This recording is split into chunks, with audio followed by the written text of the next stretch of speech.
നമുക്കൊപ്പം ഇപ്പോൾ Shri P K Firoz ചേരുകയാണ്. ശ്രീ പി കെ ഫിറോസ്, കൂട്ടാൻ പോകുന്നു എന്നാണ് നമ്മൾ പറഞ്ഞിരുന്നതെങ്കിൽ ഇപ്പോൾ കൂട്ടിയിരിക്കുന്നു 16 പൈസ.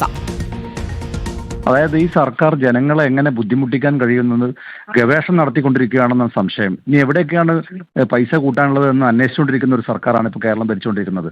BPL വിഭാഗത്തിൽപ്പെട്ട ആളുകൾക്കടക്കം വൈദ്യുതി നിരക്ക് വർധനവ് ബാധകമാണ് എന്ന തരത്തിലുള്ള ഒരു തീരുമാനമാണ് സർക്കാർ എടുത്തിരിക്കുന്നത്. കേരളത്തിൽ UDF ഭരിക്കുന്ന സമയത്ത് വൈദ്യുതി ചാർജിന് യൂണിറ്റിന് പൈസ കുറച്ച ചരിത്രം നമ്മുടെ നാട്ടിലുണ്ട്. ഇപ്പോൾ കേരളം ഭരിക്കുന്ന സർക്കാർ മറ്റു പല രീതിയിൽ സർചാർജ് അടക്കം കൂട്ടിക്കൊണ്ടിരിക്കുമ്പോഴാണ് ഇപ്പോൾ യൂണിറ്റിന് വൈദ്യുതി നിരക്ക് വർദ്ധിപ്പിച്ചുകൊണ്ടുള്ളൊരു തീരുമാനം. അപ്പോൾ നേരത്തെ ഈ കെട്ടിട നികുതി വർദ്ധിപ്പിച്ച സമയത്ത് അന്ന് മന്ത്രി പറഞ്ഞൊരു കാര്യം, കേരളത്തിന് പുറത്തുള്ള പല സംസ്ഥാനങ്ങളുടെയും നിരക്കുകൾ പരിശോധിച്ചാണ് ഞങ്ങൾ കൂട്ടിയതാണ്. അങ്ങനെയാണെങ്കിൽ വൈദ്യുതിയുടെ കാര്യത്തിൽ തൊട്ടടുത്ത സംസ്ഥാനമായ തമിഴ്നാട്ടിലും കർണാടകയിലും ഒക്കെ ഇതിനേക്കാൾ വളരെ കുറഞ്ഞ പൈസയാണ്. അപ്പോൾ അക്കാര്യത്തിൽ എന്താണ്, കുറവിന്റെ കാര്യത്തിൽ എന്താണ് മറ്റു സംസ്ഥാനങ്ങളെ കേരളം മാതൃകയാക്കാത്തത്?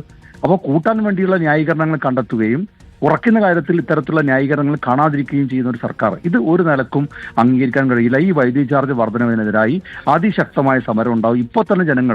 ശ്രീ പി കെ ഫിറോസ്, നേരത്തെ ഞാൻ റോഷിപാലിനോട് സംസാരിച്ചപ്പോൾ ഒരു കണക്ക് പറയുകയായിരുന്നു. 2017 മുതൽ കഴിഞ്ഞ 5 തവണയായി ഇപ്പോൾ ഇന്നലെ മുതൽ പ്രാബല്യത്തിൽ വരാൻ പോകുന്ന നമ്മളിപ്പോൾ സംസാരിക്കുന്ന ഈ ഉത്തരവ് അടക്കം നമ്മൾ ചേർത്ത് വെച്ച് നോക്കുമ്പോൾ ഒരു യൂണിറ്റിന് 1.5 രൂപ കൂടിയിട്ടുണ്ട് 2017 നിന്ന് 2024 എത്തുമ്പോൾ.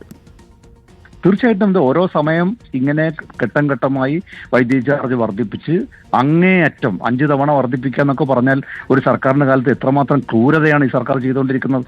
ജനങ്ങൾ ജീവിക്കാൻ വേണ്ടി കോവിഡിന്റെ ഒരു ബുദ്ധിമുട്ടിൽ നിന്ന് മെല്ലെ മെല്ലെ സാധാരണ ജീവിതത്തിലേക്ക് മടങ്ങി വരുന്ന ജനങ്ങൾക്ക് ഏതെങ്കിലും നിലക്കുള്ള പിന്തുണ കൊടുക്കുന്നതിന് പകരമായി എങ്ങനെയെങ്കിലും ബുദ്ധിമുട്ടിക്കുക, എല്ലാ നിലക്കും ബുദ്ധിമുട്ടിക്കുക എന്നുള്ളൊരു നിലപാടാണ് സർക്കാർ സ്വീകരിച്ചുകൊണ്ടിരിക്കുന്നത്. ഇതിനെതിരായി ജനകീയ പ്രക്ഷോഭം ഉണ്ടാവും, യുവജനങ്ങൾ അതിന്റെ മുൻനിരയിലുണ്ടാവും. യൂത്ത് ലീഗ് സമരത്തിന് നേതൃത്വം കൊടുക്കുന്നതാണ് ഈ സമരത്ത് പറയാനുള്ളത്. ഓക്കെ, വളരെ നന്ദി ശ്രീ പി കെ ഫിറോസ് സംസാരിച്ചതിന്.